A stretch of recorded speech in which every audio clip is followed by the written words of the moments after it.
Oh, menurut saya yang saya alami ya, eee, yang saya alami sebagai agama Konghucu, menurut umat beragama seluruh Indonesia cukup rukun.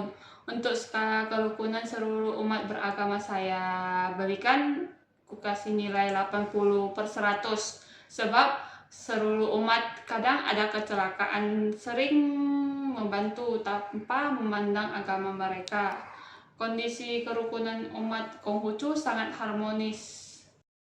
Cara seharusnya untuk menjaga kerukunan setiap umat beragama adalah setiap agama memiliki perbedaan ajaran dan cara sembahyang. Meskipun berbeda, tidak menjadikan alasan untuk mengarah ke perpecahan. Menurut saya, kerukunan umat beragama di Indonesia ini sudah cukup bagus, walaupun masih ada beberapa pertentangan atau konflik. Jadi saya memberikan rating di angka 80/100. Menurut saya, tingkat keharmonisan seluruh umat beragama, saya beri nilai 82/100.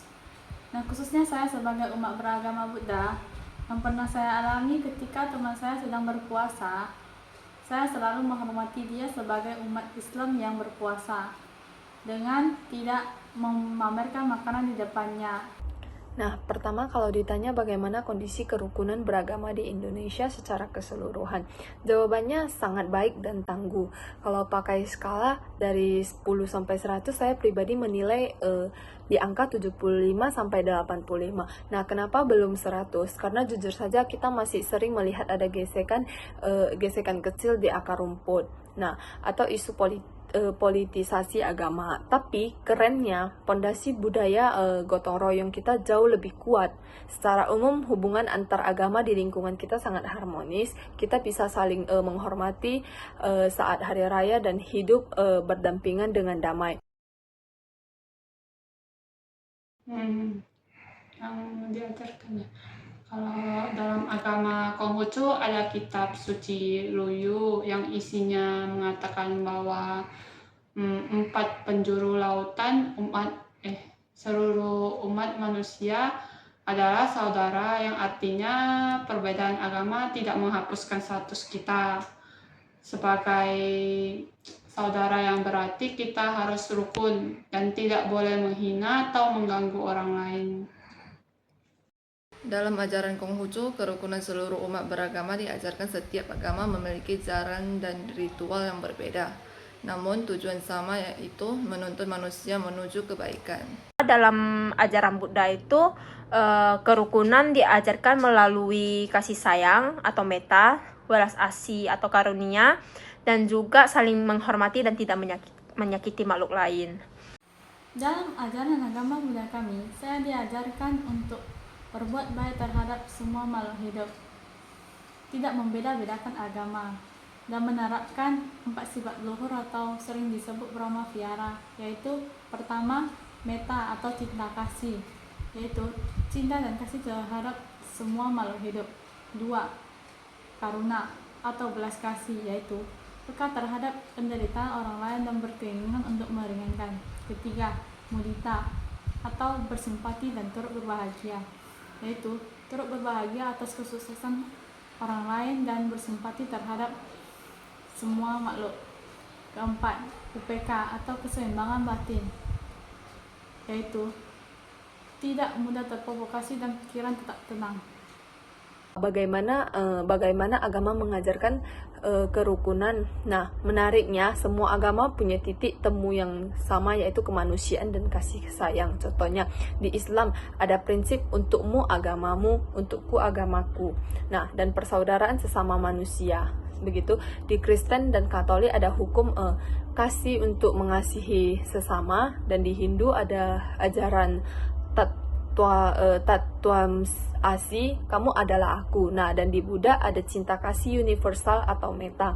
Nah, dan di Konghucu diajarkan bahwa di 4 penjuru lautan semua manusia adalah saudara. Jadi tidak ada agama yang mengajarkan perpecahan. Kalau menurut saya sih, cara menciptakan suasana kehidupan beragama yang harmonis ya, jangan membedakan agama satu dengan agama lain, seperti menganggap agama kita yang paling baik gitu dan yang paling benar. Nah, Cara menciptakan keharmonisan seluruh umat beragama adalah jika keluarga dibina dengan baik, toleran, dan harmonis, maka negara akan damai, dan pada akhirnya dunia akan mencapai kerukunan yang agung. Caranya dengan saling menghargai perbedaan, terus menjaga toleransi, tidak memaksa kehendak atau keyakinan orang lain, dan juga bekerja sama dalam kegiatan masyarakat. Cara menciptakan keharmonisan dalam umat beragama adalah dengan mewujudkan 4 sifat luhur atau Brahmavihara dalam masyarakat, yaitu praktikkan cinta kasih atau metta, tumbuhkan kasih sayang atau karuna, kembangkan simpati atau mudita, dan menjaga keseimbangan batin atau UPH. Gimana caranya biar lingkungan yang heterogen atau berbeda-beda tetap harmonis? Kuncinya ada 2, dialog dan kolaborasi. Terkadang kita perlu sering-sering ngobrol dan silaturahmi biar gak ada prasangka. Terus fokusnya jangan debat teologi yang gak ada ujungnya, tapi kolaborasi bareng, misalnya kerja bukti, jaga keamanan lingkungan, atau saling bantu waktu ada musibah. Di sanalah indahnya kebersamaannya. Menurut saya, kedamaian dan kerukunan di dunia ini tidak bisa dicapai secara instan dari luar, melainkan harus dimulai dari membina diri sendiri. Jadi, setiap umat berfokus pada perbaikan kualitas moral diri masing-masingnya, dengan menahan ego kelompok dan mengutamakan kemanusiaan di atas segalanya. kemudian yang terakhir Kak, menurut pendapat Kakak, bagaimana seharusnya peranan pemerintah untuk menjaga dalam menciptakan kerukunan beragama bagi seluruh warga negaranya? Menurut saya, dalam pemandangan Konghucu ya, pemerintah atau pemimpin yang diibaratkan sebagai orang tua bagi rakyatnya. Oleh karena itu, pemerintah harus memberikan fasilitas dan perlindungan hukum dan hak yang sama rata kepada seluruh umat beragama tanpa ada diskriminasi, dengan kebajikan yang dibuat tidak boleh lebih. Cara seharusnya untuk menjaga kerukunan setiap umat beragama adalah setiap agama memiliki perbedaan ajaran dan cara sembahyang. Meskipun berbeda, tidak menjadikan alasan untuk mengarah ke perpecahan. Setiap umat itu harus saling menghormati, terus menjaga ucapan dan tindakan, serta menyelesaikan perbedaan itu secara dengan damai. Sikap seharusnya untuk menjaga kerukunan umat beragama adalah sikap saling toleransi, saling menghormati, dan komunikasi yang bijaksana. Untuk menjaga kerukunan di skala yang lebih luas atau dunia, setiap umat harus punya sikap moderasi beragama. Artinya kita tidak boleh ekstrim. Kita harus sadar kalau baju terbesar kita adalah kemanusiaan. Nah, sebelum melihat apa agamanya, lihatlah dia sebagai sesama ciptaan Tuhan. Kita juga harus tegas menolak segala bentuk kekerasan yang mengatasnamakan agama.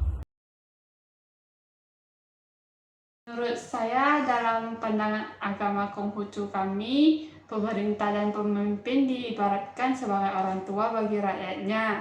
Jadi, pemerintah harus memberikan fasilitas perlindungan hukum dan hak yang sama kepada seluruh umat beragama tanpa diskriminasi. Dan kebijakan yang dibuat tidak boleh berpihak pada siapapun. Peran pemerintah dalam kerukunan umat beragama adalah menjadi pemimpin berbudi luhur, tidak membeda-bedakan agama, mengatur pendirian rumah ibadah sesuai aturan pemerintah bersama Menteri Agama. Peran pemerintah itu supaya menjamin kebebasan beragama, terus bersikap adil kepada semua agama yang ada di Indonesia, terus serta mendorong pendidikan toleransi, dan juga menjaga kerukunan antar umat beragama yang ada di Indonesia. Menurut saya, peran pemerintah itu adalah membuat regulasi perlindungan hukum yang adil tanpa membedakan agama atau mendiskriminasi agama tertentu. memasukkan nilai-nilai toleransi dalam pendidikan agama masing-masing, mengedukasi TNI, Polri, ASN untuk bersikap netral dan tidak mendiskriminasi. Nah, pemerintah itu harus jadi wasit yang adil.